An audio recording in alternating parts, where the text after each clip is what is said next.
Okay, fantastic. The recording is going. All right. Good evening, everyone. It's been a while since we all met. I think it was December 15th was the last time we were all together, I believe. So 3 weeks ago. I think that sounds about right. So it's been 3 weeks since we met. Who is ready to take a test on what we did last time we met? Not much enthusiasm. Not much enthusiasm. Okay. I think it's helpful that we start with a bit of a review. So does everyone have the session handouts with them for following along? Everyone have their Bible and all of that good stuff? Yes, I do. Okay. All right. Not seeing anyone saying that they don't. All right. I'm at my office, so I do have limited access to my Bible. I have to do it online. That is fine. Online Bible is a form of Bible. So when we met in our last session, we were beginning to go over the dialogue cycles in the book of Job. The book of Job is very structured. It's very orderly in the way that it flows. The dialogue cycles, just a quick refresher, those are Job will speak, his friend Eliphaz will speak, Job will respond, his friend Bildad will respond to Job, Job will speak again, Job's friend Zophar will speak. All of that's one dialogue cycle. It always goes in that order. There's 3 of these in the book of Job. So we're working through the first one kind of slowly, methodically, but the second and third cycles, and even towards the end of the first cycle, we can start to see some patterns in the conversation, some language that starts to be repeated. And once we get through this first cycle, we're going to be able to speed through a good amount of the book of Job pretty quickly in a couple weeks. But for now, we're just taking our time going through the first cycle nice and slow. We went through Job chapter 3 last week, which was the beginning of the dialogue where Job cursed the day of his birth. He wished that he'd never been born, wished the day that he had been born never existed, and all of those wonderful things that went along with what he had to say about that. And then we went through Job chapters 4 and 5, where Job's first friend, Eliphaz, spoke. Eliphaz, according to tradition, is the friend that was the oldest and the wisest, which is why he would speak first. That's very common in the wisdom literature tradition, that when someone's having a kind of experience, the first person that speaks to them is the oldest and wisest of those gathered, trying to basically interpret whatever it is that's happened to them in some way. So we looked at Eliphaz's response. Eliphaz rebukes Job and says, Job, when other people suffer, you're always there to encourage them. Now that you're suffering, you're acting like it's the end of the world. You need to be better than this. You need to not be so sad and upset. And then he goes over in the end of chapter 4 a vision that Eliphaz says he has, where he talks about how even the angels in heaven are imperfect, are charged with wrongdoing. God doesn't fully trust them. How much more would God not trust humans? And uses that as his reasoning for why he's saying that Job is sinful. He's saying that everything that he's going through at the hand of God is because he sinned and did something wrong. And in the end of chapter 5, he advises Job, and he basically tells him that those who are punished by God should be thankful because they're being corrected. He even applies this to Job, telling him, yes, all these terrible things are happening to you, but you should be thankful because God's trying to teach you something. But at the same time, not the best advice from a friend perspective, because some of the things he says in there is that your children will be plentiful, your fields will be great. And if we remember from Job chapter 2, his children were all killed when the house collapsed, and all of his fields and livestock were either killed or stolen. So Eliphaz's advice in terms of logically going through his reasoning, why he believes what he believes, pretty solid. In terms of things that you would say to a friend who's suffering, maybe not the best approach, to put it lightly and mildly. That was a super quick recap of everything we did last week. Any questions, comments, concerns from anyone, or anything anyone wants to add before we dive right back into the material for this week?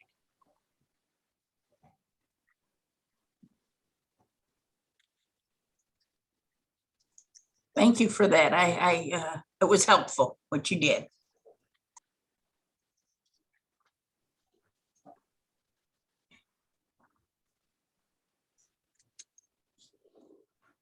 All right, I'm not seeing anyone jumping up and having anything pressing to say. So, all right, we'll jump right back into the text. There's a good chance that class is not going to last till 8:30 tonight. We are a little bit ahead of the morning session, and I don't want us to get too far off pace with them. So if we get to a good point tonight, I might just call class early, and we might be done well before 8:30, depending on how tonight goes. So just wanted to say that up front before we get into this. Okay.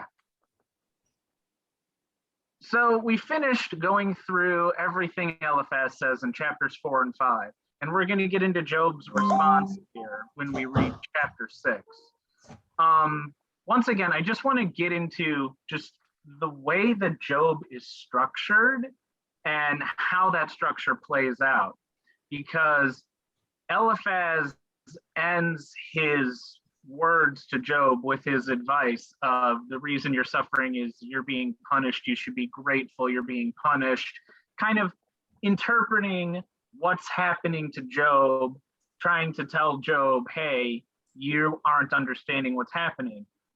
And when Job begins talking in chapter 6 as his response, the first thing he does is he addresses where Eliphaz's dialogue ended.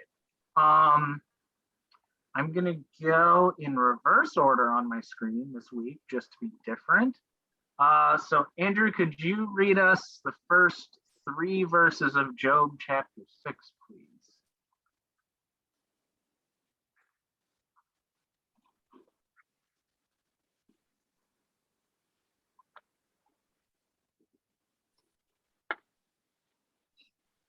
Job then replies, if only my anguish could be weighed and all my misery placed on the scales, it would surely outweigh the sands of the sea. No wonder my words have been impetus. So the first 3 verses? Yep, that's it, just right there. Yeah. So we had in chapters 4 and 5, Eliphaz responding to Job and interpreting everything that's happened to him. Eliphaz even brought into his words a dream that Eliphaz had, where he saw this vision and he's like, hey, Job, I know that you said this is what you're experiencing, but I had this vision and it's telling me what happened to you and this is what it means. And Job's immediate response is, I feel like you're not being very sympathetic. You know, my anguish is great, my suffering is great, my misery is great, and you're not really addressing that. You, who is supposed to be my friend, is not concerned with the fact that I'm suffering, is not addressing my suffering. You're just telling me what it means. So it's a bit of an interesting thing that Eliphaz says all these things about why Job is suffering, what it means. And when Job replies, the very first thing he has to say is, you're not being very considerate of the fact that I'm suffering, and you aren't addressing that fact that I'm suffering with your words. Kind of an interesting response if that's the first thing that Job would go towards, but it's very relatable, I think. I feel like this is a situation that a lot of people can relate to, going through some kind of suffering or hardship and Instead of someone trying to maybe bring comfort or consolation, they're focused on just telling you why it's happening. Heat of the moment, not very helpful or not very well received in most cases. I feel that's a light way of putting it. So the next person on my screen would be Pastor Eric. Can you read Job chapter 6, verses 4 through 10, please? Yes, I can. For the arrows of the Almighty are in me. My spirit drinks their poison. The terrors of God are arrayed against me. Does the wild ass bray over its grass, or the ox low over its fodder? Can that which is tasteless be eaten without salt? Or is there any flavor in the juice of mallows? My appetite refuses to touch them. They are like food that is loathsome to me. Oh, that I might have my request, and that God would grant my desire. That it would please God to crush me, that he would let loose his hand and cut me off. This would be my consolation. I would even exult in unrelenting pain, for I have not denied the words of the Holy One. All right. Thank you, Pastor Eric. So we're only a couple sections into chapter 6, and already there's a lot of things going on here with not only what Job is saying, but once again, the structure of the book of Job. Chapters 4 and 5, Eliphaz basically tells Job, this is why you're suffering, this is what it means. What's the first thing Job says? My friends aren't very sympathetic. After that, Job goes back to this wish that he would like to die and have his suffering be ended. This is very reflective, very similar language that is used in Job chapter 3, when Job is cursing the day of his birth, wishing he had never been born, wishing only he could die. I also try to help everyone see the structure of Job even more with the study guides that you all have to follow along. Is that Job chapter 6 and 7, Job starts with an appeal to his friends, then an appeal to God. He will then go and lament his friends. He will then go and lament God. So not only in Job is there this structure of dialogue with Job, friend, Job, friend, Job, friend, but then there's also the structure within Job's dialogue that is very commonly, you'll see Job will say something to his friends, then to God, then to his friends, then to his God, then to God, then to his friends, then to God.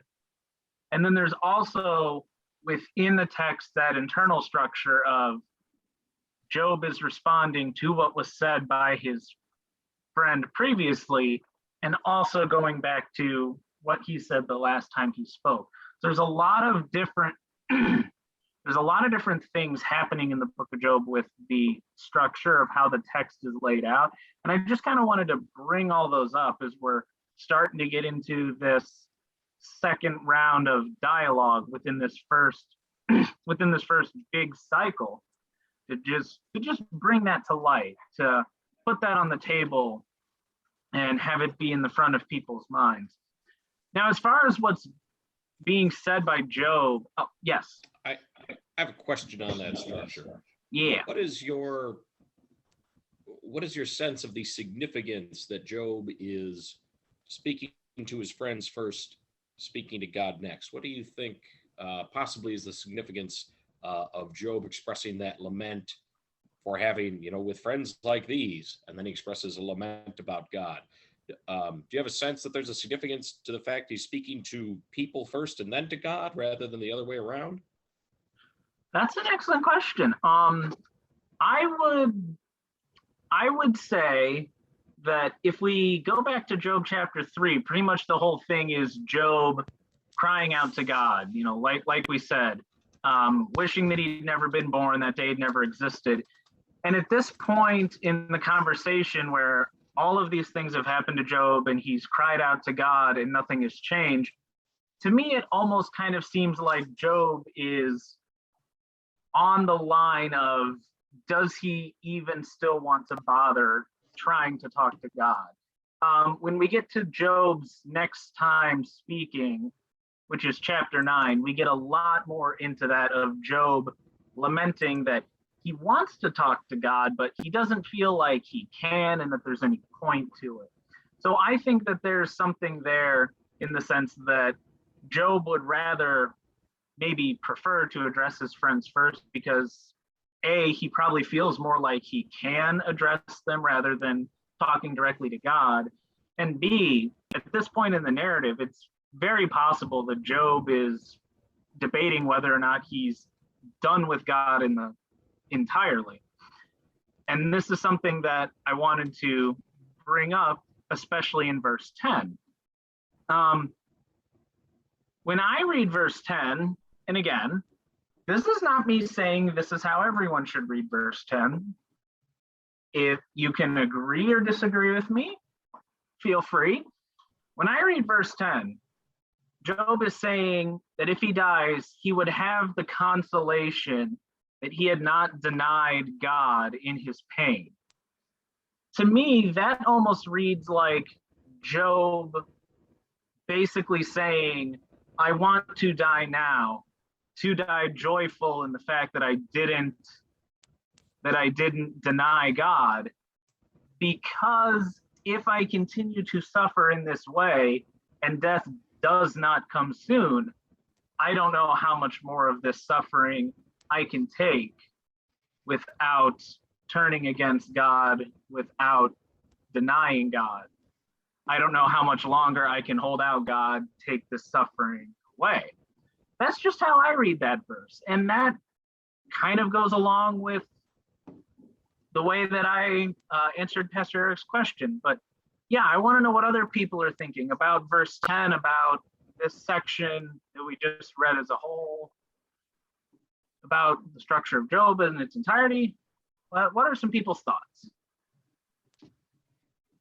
Well, it seems like your conclusion is consistent with with verse 10. I think you are consistent with verse 10. And 9 is consistent with verse 10 because that's what he says. Let me die now, and then I will still know I haven't denied God. So I think that makes sense. I would also agree with your thought that he's probably coming to the point where he's had it with God, and doesn't really want to have much of a dialogue with him. I think you're spot on with that because as Pastor Eric was saying, with friends like his, who needs enemies, but you might also want to add with a God like this, who needs the devil. So kind of both ways. Mm-hmm. Yeah, and there's a lot to be said there. One of the things that we talked about, that we mentioned quite a few times way back in the first week of the Bible study, is that God in the book of Job, compared to the rest of the Bible, even compared to the rest of the Old Testament, God acts a bit weird in Job. God's a bit strange. The devil comes up to heaven and says, that really faithful person's only faithful because you bless them. And God basically says, go ahead and torture them. Have fun with it. See what happens. It's very strange. And back to your point, with a God like that, who needs the devil? Now, again, though, we have to keep in mind that if we're going with the narrative that is what's happening, that's why what's happening to Job is happening, the devil was not allowed to let this happen without God permitting it, and even so, was still not allowed to do certain things. The first time Job was struck with trouble, it was, you're not allowed to touch Job. You can only touch his family or his livestock or his servants. And the second time, it's like, you can afflict him with suffering, with disease, but he can't be killed. So there are still limitations, but yeah, it is a very well put point of, with friends like the ones that Job seems to have, who needs enemies, with a God like the way that this one, from their perspective, is acting, who needs a devil? Because remember, from Job and the friend's perspective, they don't know all this stuff that went on in heaven of the devil going up to God and saying, hey, God, and God saying, go ahead. To them, this is the work of God.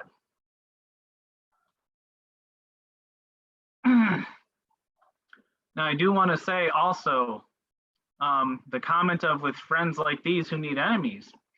I want to once again draw our attention back to the first week when we went over Job chapter 2.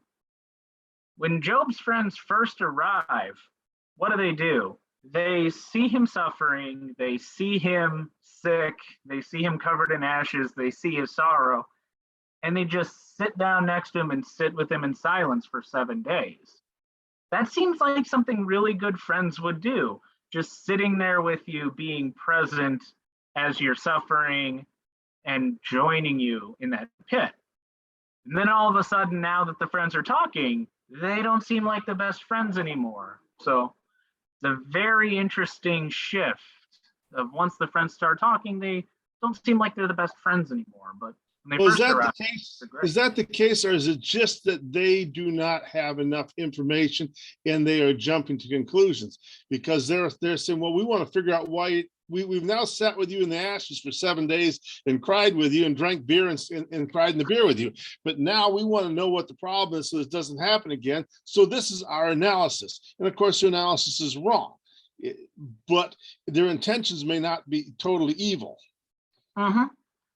No, I fully believe that the friends think that they are helping with their words, that they're not doing this out of malice or anything. And yeah, there's definitely to it. They're trying to find a solution. And the reason Job is so upset with them, from what we've read so far, isn't that what they're saying is untrue. It's that what they're saying is upsetting him and they don't seem to care. Pastor Eric, go ahead.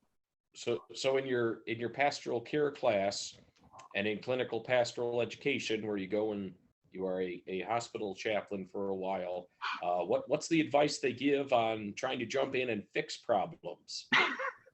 Or what is the instruction they give on fixing when people come to you and say, I've got something going on?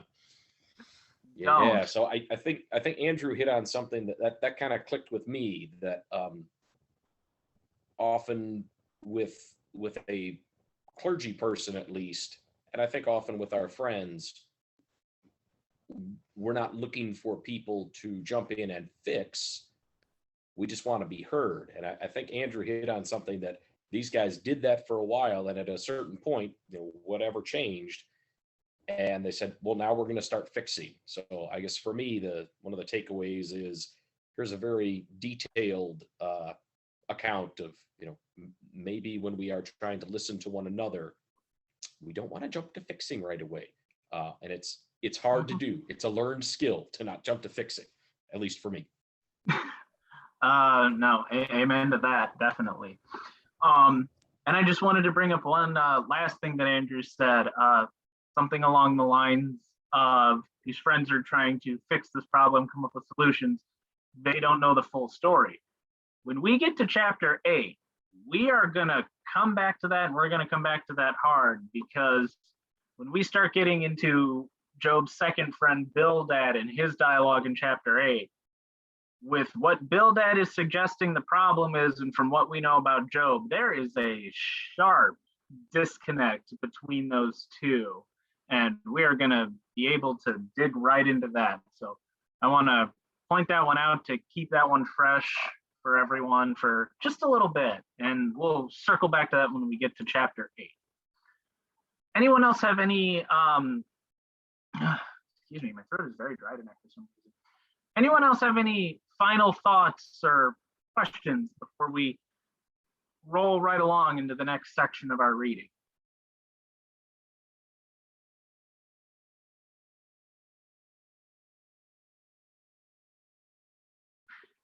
All right. So the next reader, according to my screen, would be Carol. So can you read for us Job chapter 6, and can you read verses 14 through 23, please?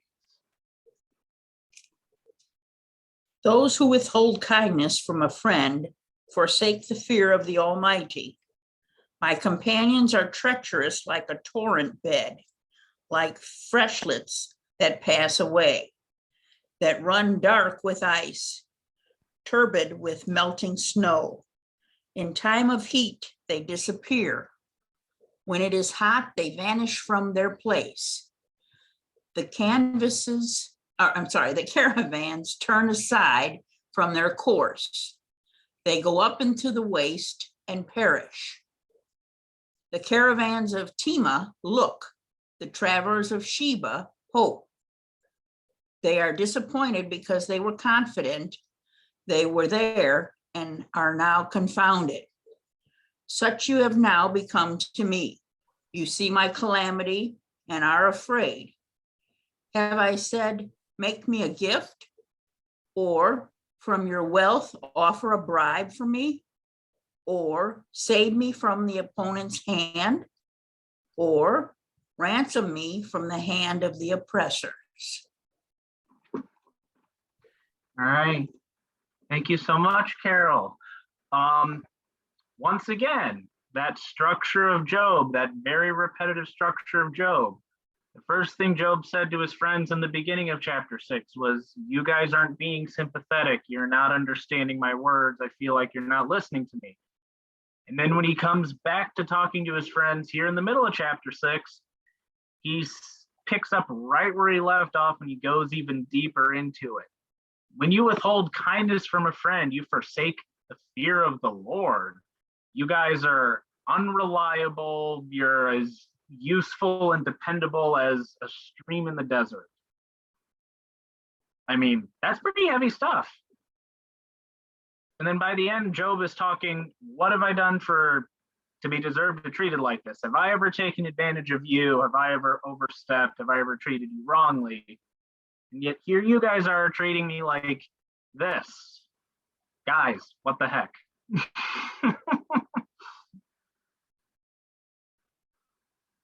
So yeah, Job doesn't seem like he has the best friends. And from what he's saying, he kind of sounds like he wishes he maybe had different friends. Anyone have any thoughts on anything in that section?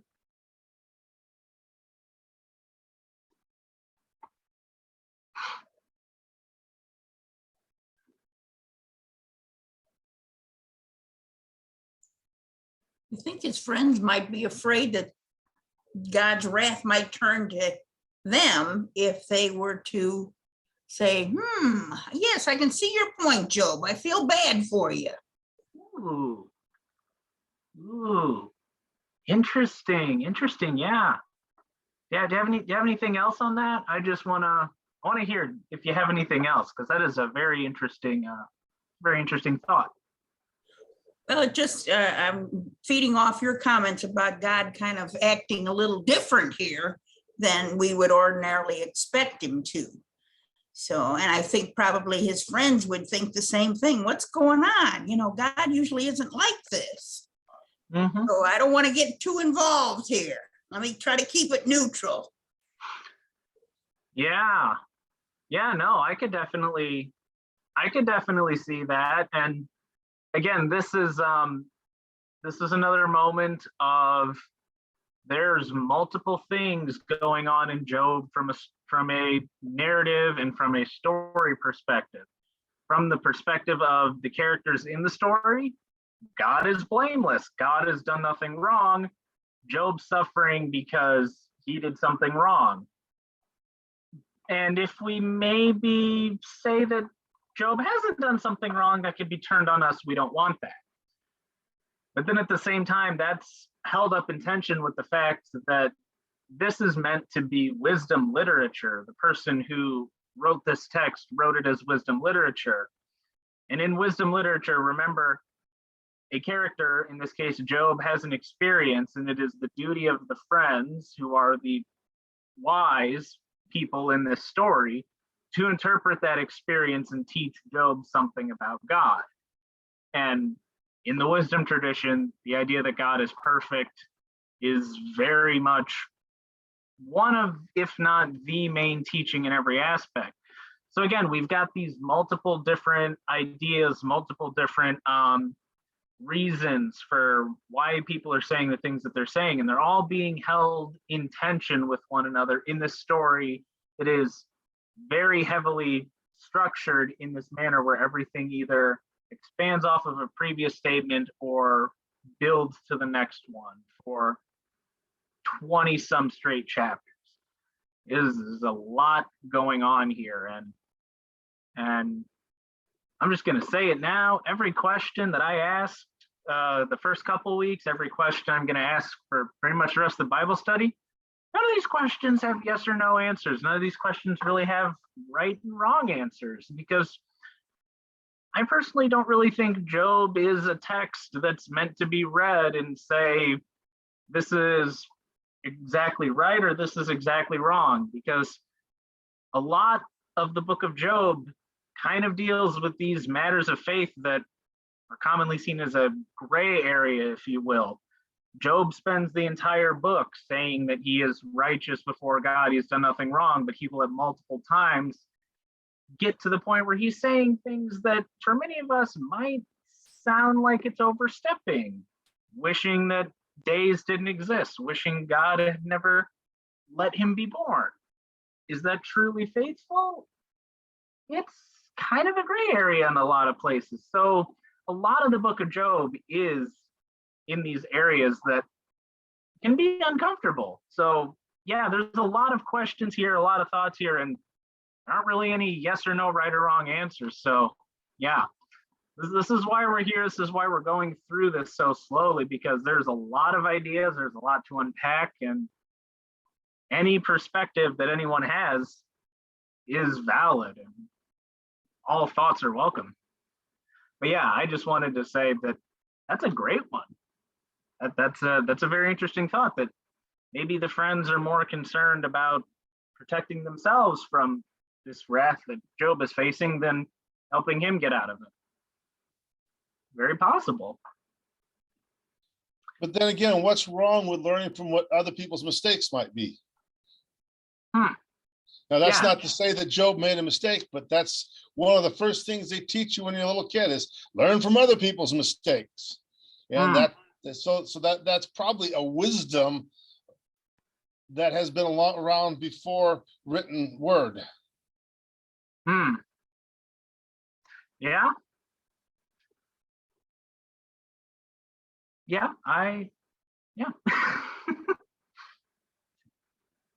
A lot of great ideas coming out of our session tonight, and we haven't even gotten that far in. Yeah, this is a lot of great stuff. Any other thoughts before we flip the page, so to speak, and we jump to chapter 7?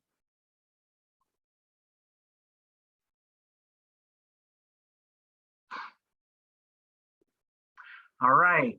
The next reader will be Nick. So Nick, could you read for us Job chapter 7, verses 11 through 16? And once again, following that repetitive cycle of addressing friends, addressing God. First, Job lamented that his friends are unreliable and that their presence is a burden.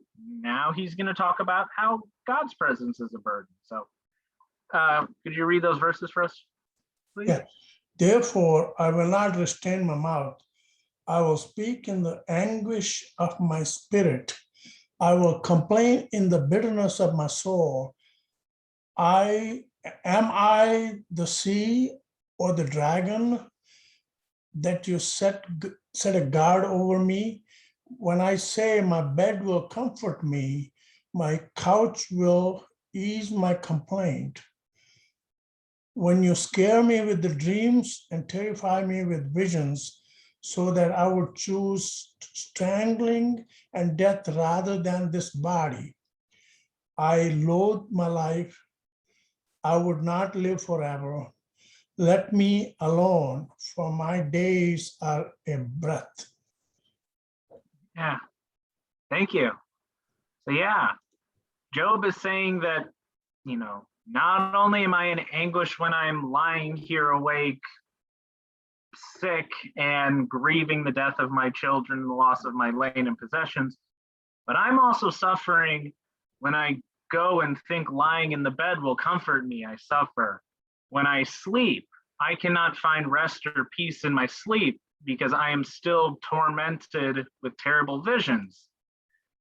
And in Job's mind, if Job is being tormented every second he's alive, awake or asleep, and God is a being that's always present, it's not that much of a stretch to maybe come to the conclusion that it is God's presence that is causing this suffering every minute of every day, and maybe to lament that ever-present being who is causing this suffering to the point where even in sleep there is no rest or comfort. And again, kind of towing the line of the gray area, because certain times that could maybe seem like borderline unfaithful thing to say. Yet Job throughout the entire text remains blameless and upright. So where do we take this? What do we think of this? I don't know that it's necessarily as scandalous as we may be thinking, simply because, remember, this story is being told by the people who are called Israel, the one who struggles with God. This idea that life with God is not all sunshine and roses. And I think you see that from maybe not page 1 of the Bible, but you see it from, Genesis 3 on. So I think there's, Job is clearly very distressed at this point. And I think he is questioning what God is up to. He is questioning, does God have a right to do this? But I think in Judaism, there's a much greater comfort level with throwing those questions at God and with kind of demanding that accountability from God. I have observed your commandments. I have this promise that observing the commandments leads to life. And here I am. So, reading it from a Christian perspective, I think we expect good things from God, as Jewish people do as well. But I think there's more reticence often among Christians to question God and push back and say, hey, God, you made this promise. And if there's one thing I believe about you, it's that you keep your promises. So what's up? So I think it is, I don't know if it's necessarily as close to crossing the line into faithlessness as we might think at first glance. That's just kind of what I'm thinking as I look over it. He's definitely angry with God, and as I tell people regularly, it's okay to be angry with God. So I'm just thinking out loud here. No, and yeah, if it's okay to be angry with God, and Job, he is not afraid to show it. If there's one thing we know about Job over what we've read so far and what we're going to read the next week or so, he is not afraid to let people know that he is upset with God, that he is angry with what's happening. He's not a diplomat. No. Yeah, this is something that once again will come back when we get to Job chapter 9. Is Job, by chapter 9, Job's at the point of basically demanding, hey God, come here, give me an audience, you and me, we're going to talk this out right now, we're going to get to the bottom of this, and I'm not taking no for an answer. At the same time, still also having that tension of, do I have a right to say this to God? That's a little sneak peek of when we get to chapter 9. Just something that I found interesting that came up in the morning session as we were talking about this passage, verse 16, when Job says, I despised my life, my days have no meaning.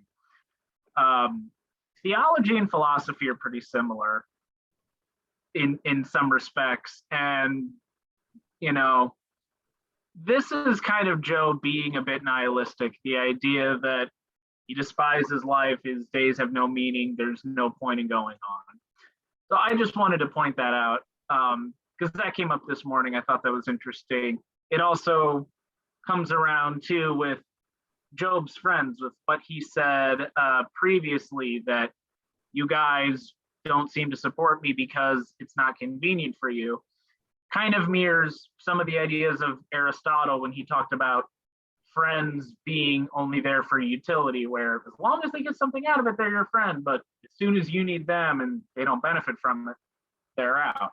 And this kind of seems to be something that's pretty reflective in the way that Job's friends seem to be treating him and talking to him for what we've read so far and what is to come later. So just wanted to throw those ideas out there real quick.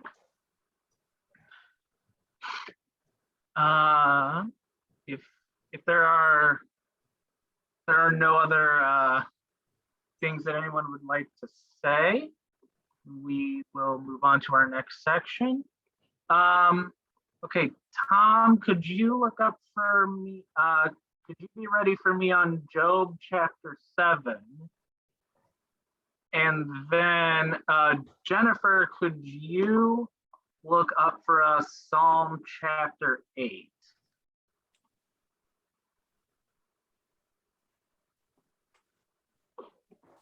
And Jennifer, let me know when you have that Psalm chapter 8. Okay, this is 17 through 21. What are human beings that you make so much of them, that you set your mind on them, visit them every morning, test them every moment? Will you not look away from me for a while? Let me alone until I swallow my spittle. If I sin, what do I do to you, you watcher of humanity? Why have you made me your target? Why have I become a burden to you? Why do you not pardon my transgression and take away my iniquity? For now I shall lie in the earth. You will seek me, but I shall not be. All right. So Job here. What are humans that you're so mindful of them? You examine humans every morning, you test them every minute, and you punish them when they sin. Are humans just playthings to God? Is Job maybe suggesting that the reason God is mindful of humans is just to punish them for doing wrong? What are humans you are so mindful of them? Jennifer, do you have that Psalm chapter 8 for us?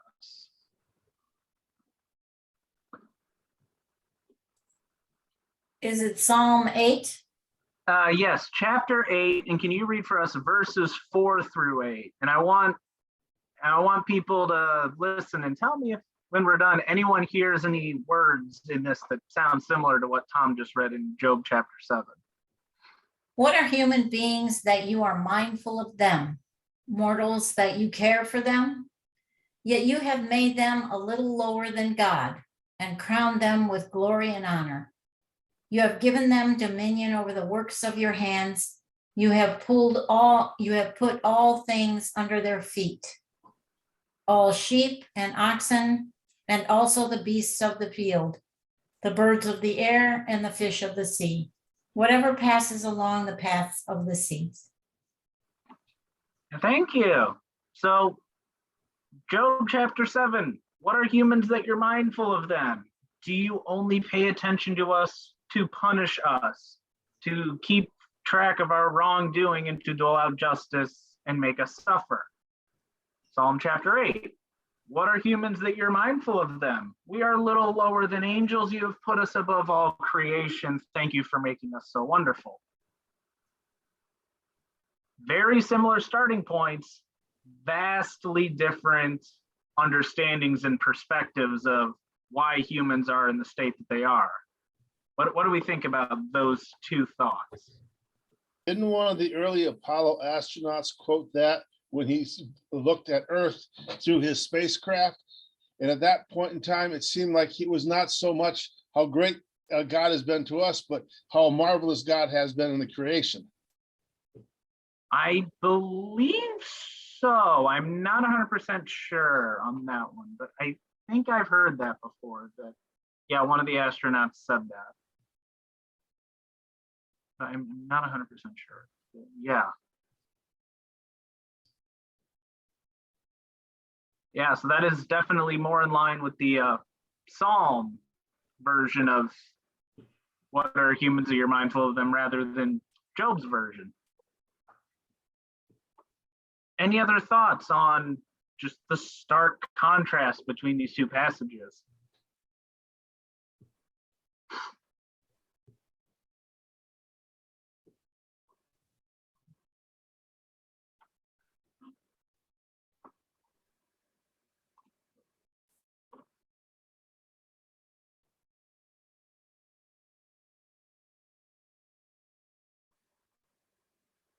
Could this possibly show a pattern of growth? You know, when you think of small children, when a small child is going through growing up stages, that child thinks that the parents' only job is to boss them around and punish them.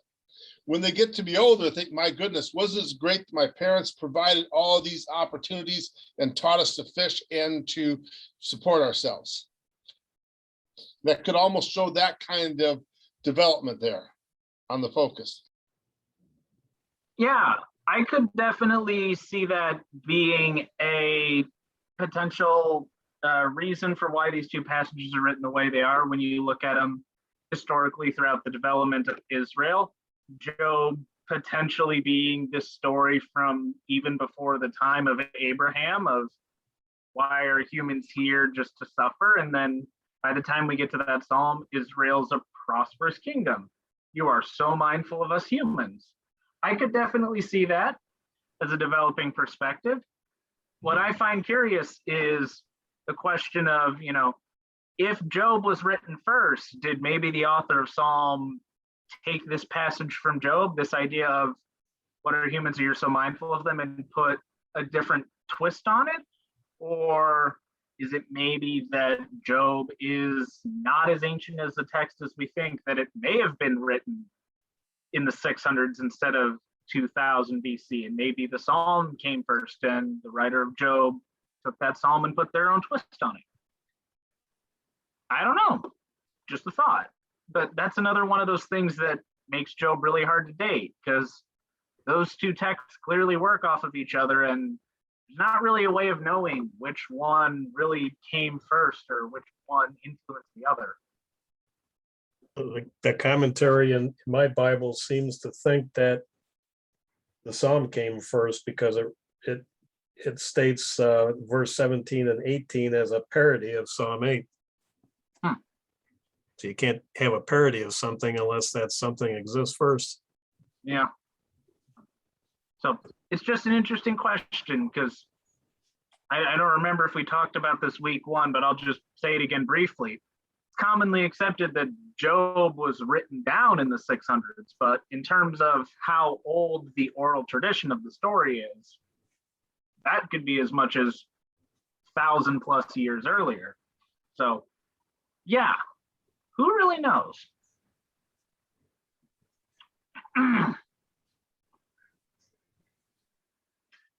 Any other last thoughts before we close the book on chapter 7 and we turn to chapter 8 and get to meet Job's next friend? Or friend, depending on how we look at it.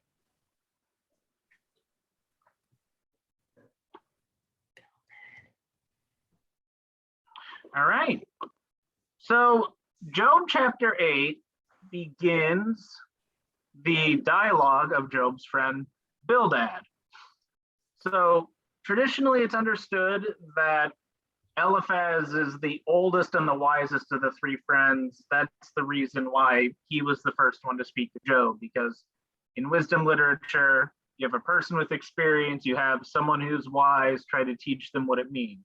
So in this case, with multiple of those wise individuals, we want to call the three friends, one who's the oldest and wisest, which would be Eliphaz would speak first, then Bildad, then Zophar. Bildad's approach is pretty similar to Eliphaz, where there is sin, God is punishing the sin, that's why Job is suffering, but Bildad has a kind of a different understanding of how sin works compared to Eliphaz. And if we read this first section of chapter 8, we're going to see just what is different about his perspective. So Kim, could you read for us the first 7 verses of Job chapter 8, please? Yep. Then Bildad the Shuhite answered, "How long will you say these things, and the words of your mouth be a great wind? Does God pervert justice, or does the Almighty pervert right? If your children sinned against him, he delivered them into the power of their transgression. If you will seek God and make supplication to the Almighty, if you are pure and upright, surely then he will rouse himself for you and restore you to your rightful place. Though your beginning was small, your latter days will be very great." Yeah, thank you, Kim. So Bildad, like Eliphaz, starts off right at the point. God doesn't pervert justice. God always does what's right. Clearly there's sin here. Then he turns to verse 4. Your children sinned against him. He gave them over to the penalty of their sin. This is Bildad suggesting that the sin that's being punished might not be Job's, but it's still on Job to be the one to repent for the sin, to make atonement so that God comes to Job's aid and ends his suffering. What do we think about that? It's a bit different perspective.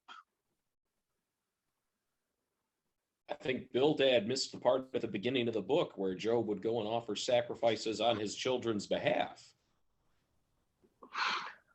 Yeah.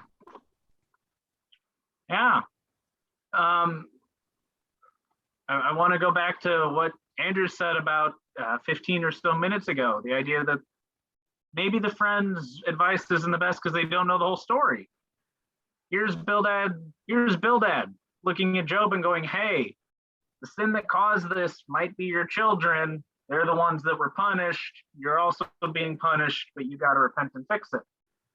Job chapter 1, Job would offer sacrifices on behalf of his children to atone for the fact that they may have sinned, even if they didn't. So Bildad just kind of comes off as a bit out of left field, a little bit off, not the best friend, bit of a jerk here, which as it's an interesting response that Job spends half of his response to Eliphaz complaining that his friends are not helpful, that they're making it worse, that they're not listening to what he's saying, they're not sympathetic.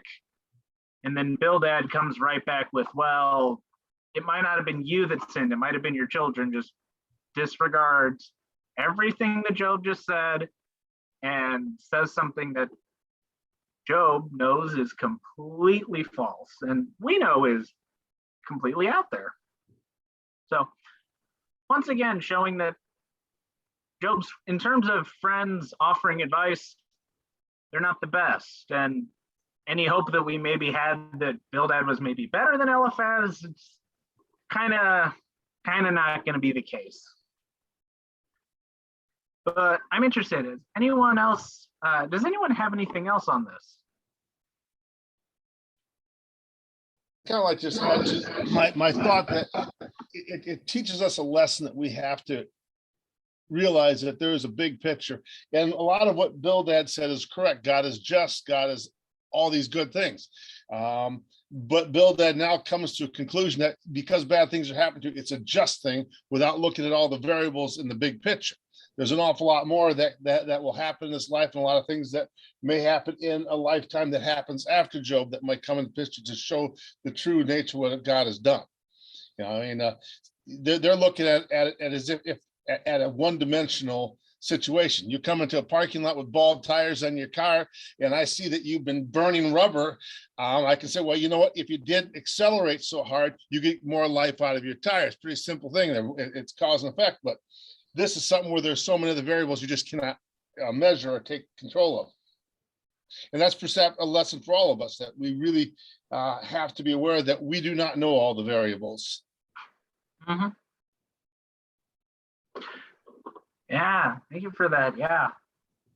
Yeah, I think we might be starting to touch on some of the things about Job that it makes it kind of an enigma, not only within the Bible, but within faith itself. You know, we see these terrible examples of Job's friends offering horrible, unhelpful advice. And yet Job has something to teach us about the proper way to offer advice using the friends as examples. Job's just a bit of an oddball, a bit of an enigma, if you will. It's strange within the larger biblical canon. Anyone else?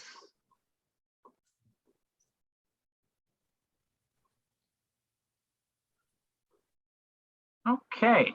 So we are on our last section for the evening. This one's a bit dense though, so we're gonna take some time to unpack it. So Rhonda, could you read for us Job chapter 8, start at verse 11 and go until the end of the chapter, please. Can papyrus grow where there is no marsh? Can reeds flourish where there is no water? While yet in flower and not cut down, they wither before any other plant. Such are the paths of all who forget God. The hope of the godless shall perish. Their confidence is gossamer, a spider's house, their trust. If one leans against its house, it will not stand. If one lays hold of it, it will not endure. The wicked thrive before the sun, and their shoots spread over the garden. Their roots twine around the stone heap. They live among the rocks. If they are destroyed from their place, then it will deny them, saying, I have never seen you. See, these are their happy ways, and out of the earth still others will spring. See, God will not reject a blameless person, nor take the hand of evildoers. He will yet fill your mouth with laughter and your lips with shouts of joy. Those who hate you will be clothed with shame, and the tent of the wicked will be no more. Right. Thank you, Rhonda. A lot of different things going on here. Seems like he's trying to restore hope to Job in some of the things that he's saying. I would definitely agree that, yes, those last 3 verses are meant to restore hope. You know, surely God doesn't reject the blameless. Fills your mouth with laughter, lips with joy. Your enemies are clothed in shame. Yeah, I will definitely agree that that ending is, Job, be joyful, be happy, be full of hope. Everything up to that point, though, what do we do with it? He's talking about papyrus roots and spiders' webs and roots intertwined with piles of rocks. So it's a bit all over the place. So what Bildad is doing here is he's trying to paint an illustration to Job about the ways that those who are hypocrites, those who are unfaithful, how they fashion their beliefs.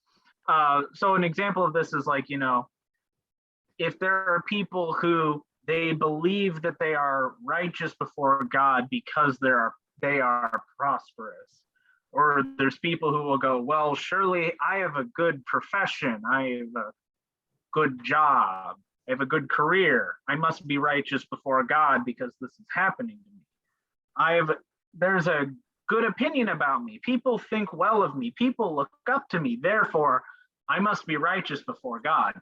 What Bildad is saying is the people who structure their faith like this, they don't have a foundation in God. Their belief is more fashioned around themselves than fashioned around God.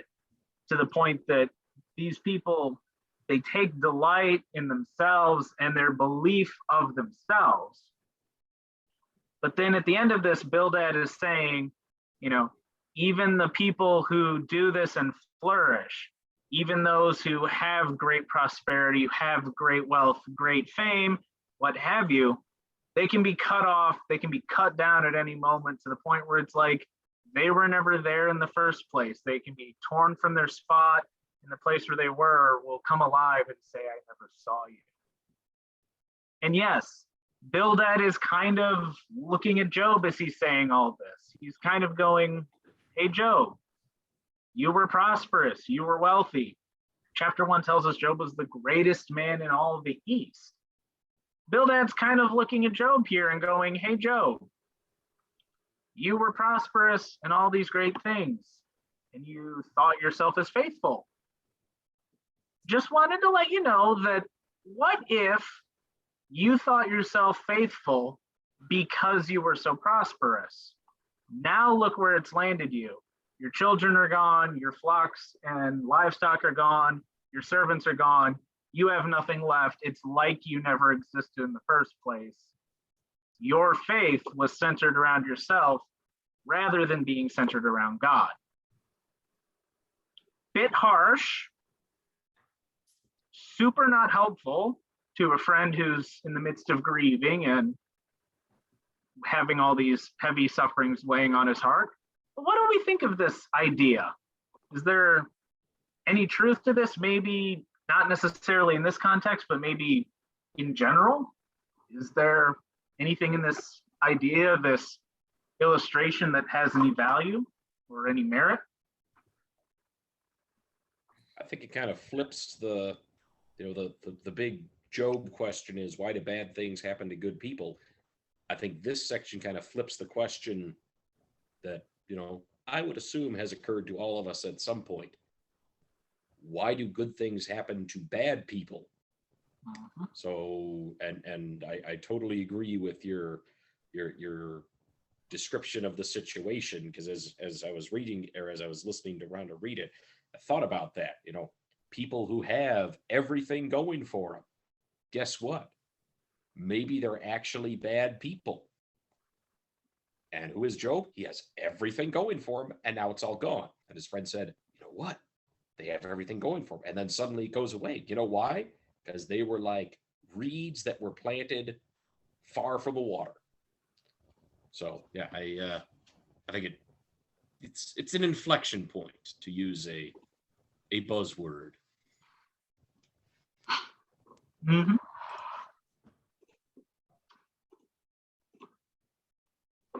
And I just want to add that I'm really glad that Pastor Eric brought up the inflection, or the kind of idea of flipping the question of why do bad things happen to good people to why do good things happen to bad people. Because do we remember the prologue? Do we remember the conversation between the devil and God in chapter 1?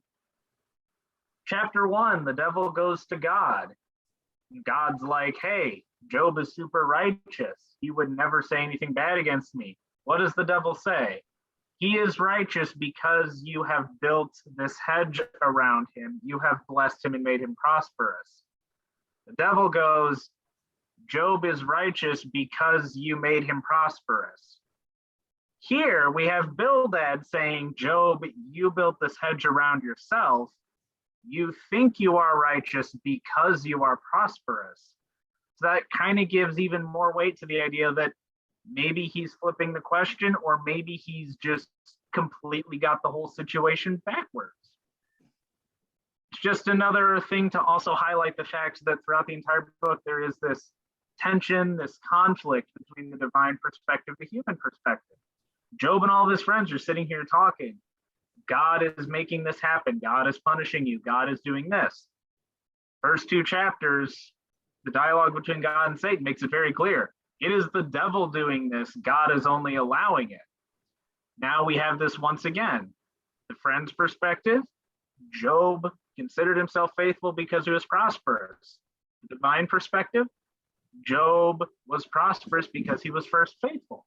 So once again, bringing that conflict between the two different worldviews right back into the forefront of the picture. So just wanted to also throw that out there too. If there wasn't already enough coming out of my mouth to fill people's heads with, that's more. Wouldn't you say that the ultimate folly that you see amongst Job and his friends is that they believe that they can explain God and that they understand all the variables? Because they're trying to get into God's head. Yeah. Yeah, definitely you could say that the folly here with the friends is that. Because, excuse me, because this is looking way ahead, but in chapter 37, when God finally does appear, God makes it clear that you guys don't know what you're talking about. None of you do. This is what's really happening. And I think Job even begins touching on it in chapter 10, and maybe even a little bit later by Zophar in chapter 11, the idea that we're trying to understand God, we don't know what true wisdom is, only God does. So yeah, and that's another tension that's at play throughout the book of Job. These people trying to grasp what's going on with God, trying to understand in a way that makes sense, but there's also kind of that, I wouldn't say knowledge in the background, but there's just the presence of the fact that they know that they are not as knowing as God. Just another tension conflict that's there throughout the entire book of Job. Back to the structure of Job and how it's layered so many different ways. But yeah, that is definitely something that will pop up more than once before the end of this long dialogue between Job and his friends.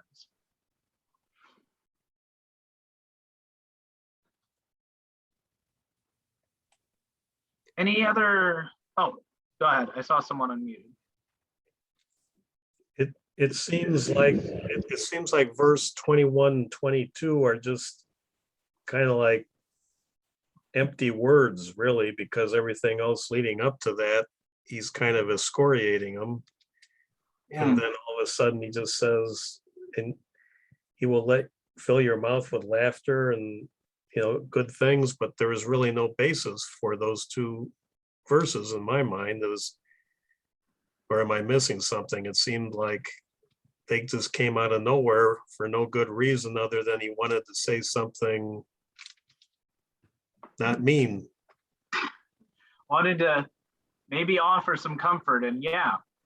And again, that's back to the pattern of the structure whenever the friends talk. If we look back at everything Eliphaz has to say in chapters 4 and 5, he spends a great deal of time dressing down Job, trying to humble him, trying to tell him that he's sinned, he's done something wrong, that God's great.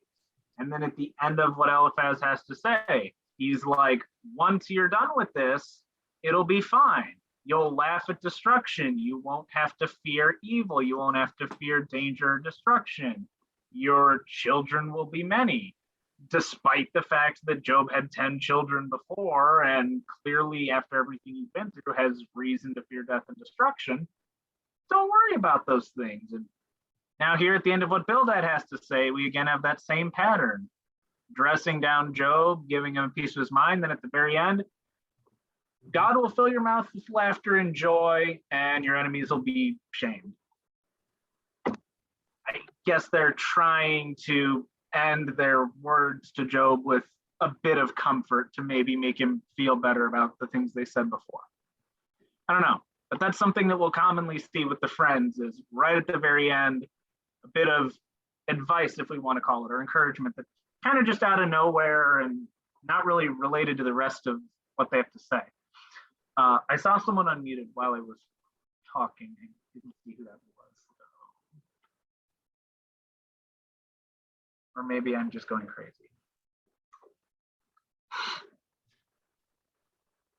Yeah, any final thoughts here? We've got about 5 minutes left in our session, but we could be done a few minutes early. But any final thoughts anyone has before we end our time here tonight?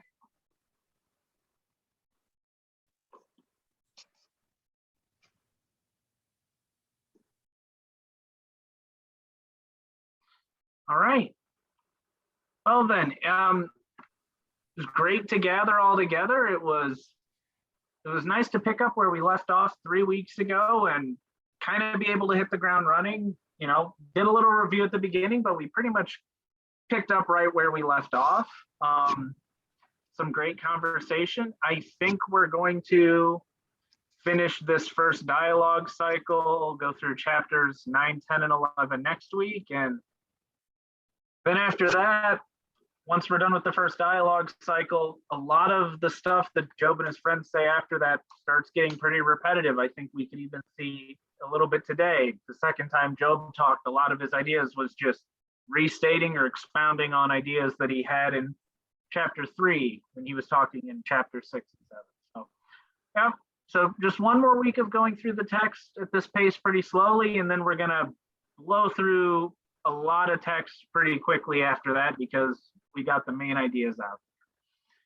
So thanks everyone for coming. Hope everyone had a good time. Hope everyone will be back next week and we can continue our study. So have a good night, everybody. Thank you. Thank you. No prayer. I'll see everyone Have a good next evening. week. Yep.